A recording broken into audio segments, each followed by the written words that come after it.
Pernah gak sih kamu ngerasa capek ngerjain rutinitas harian yang gitu-gitu aja? Tiap hari sholat, terus puasa, terus mesti nurut sama orang tua, mesti hormat sama yang lebih tua, harus nyanyiin yang kecil, harus sopan, terus harus sekolah, harus bekerja, harus untuk ibu-ibu harus mengerjakan pekerjaan rumah gitu.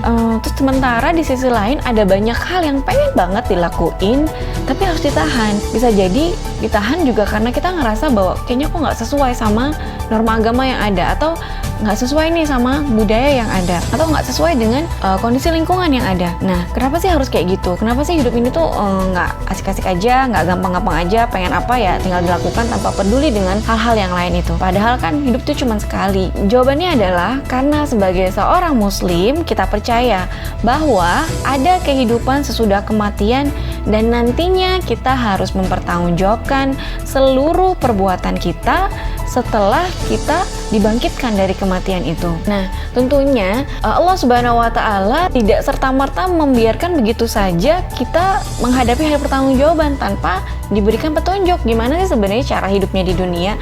Allah Subhanahu wa Ta'ala telah memberikan kita guidelines yang sangat jelas, yaitu Al-Quran dan As-Sunnah. Di dalamnya terdapat ada perintah-perintah, ada larangannya yang mengarahkan manusia kepada tujuan hidup yang sebenarnya. Nah, sekarang tujuan hidup kita sesungguhnya itu sebenarnya apa? Allah Subhanahu wa Ta'ala telah berfirman dalam surat Az-Zariyat ayat 56.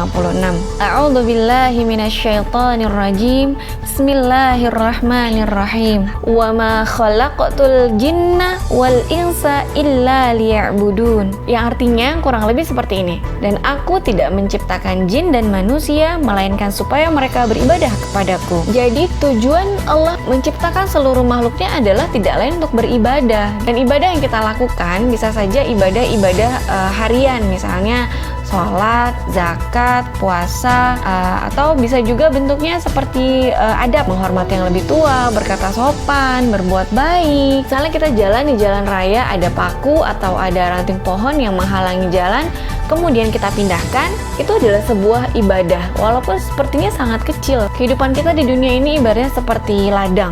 Kita sedang berusaha untuk membawa sebanyak-banyaknya bekal untuk menghadapi kehidupan akhirat nanti setelah kematian. Nah, kalau seperti ini, apakah kita harus terus-terusan beribadah dan tidak memperdulikan dunia? Terus-terusan puasa terus?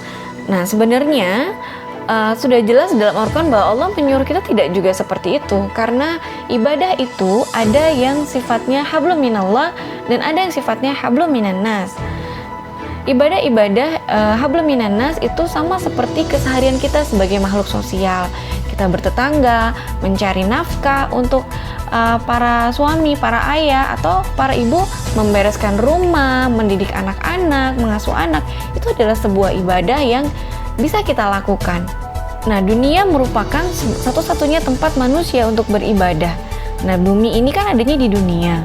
Makanya kita juga harus bisa merawat kondisi bumi kita. Misalnya tidak buang sampah sembarangan, itu juga ibadah. Atau kita misalnya menanam pohon atau memberi makan hewan, itu juga ibadah. Yang paling penting adalah bagaimana kita menjadi sebaik-baik manusia yang bisa bermanfaat untuk orang lain dan untuk makhluk yang lain. Nah, jadi saat kita merasa sangat capek dengan rutinitas yang ada, buat ibu-ibu yang bekerja di ranah domestik misalnya capek dari pagi sampai malam, kerjaannya cuman beresin rumah, masak, nemenin anak, belajar gitu, atau bapak-bapaknya, para suami yang harus keluar di luar mencari nafkah, capek, atau para anak-anak merasa jenuh banget sih sekolah, capek banget sih tugasnya banyak, mesti ngafal, mesti ini, mesti itu gitu. Coba mulai kita tanamkan dalam diri kita bahwa semua yang kita lakukan adalah ibadah kepada Allah. Niatkan yang baik, niatkan supaya semoga Allah ridho, semoga apa yang kita lakukan adalah semata-mata karena Allah dan bernilai ibadah yang kelak akan memberat timbangan amal kebaikan kita gitu. Nah, motivasi yang paling kuat adalah ketika kita merasa lelah, merasa letih mengerjakan seluruh aktivitas harian, apapun posisi kita, apapun peran kita dalam kehidupan, adalah bahwa ketika Allah meridhoi semua yang sudah kita lakukan, maka insya Allah kita akan berjumpa dengan Allah di surganya yang tertinggi. Itu yang paling penting, motivasi yang paling kuat. Semoga segala lelah yang kita rasakan hari ini, insya Allah Allah balaskan dengan sebaik-baik balasan.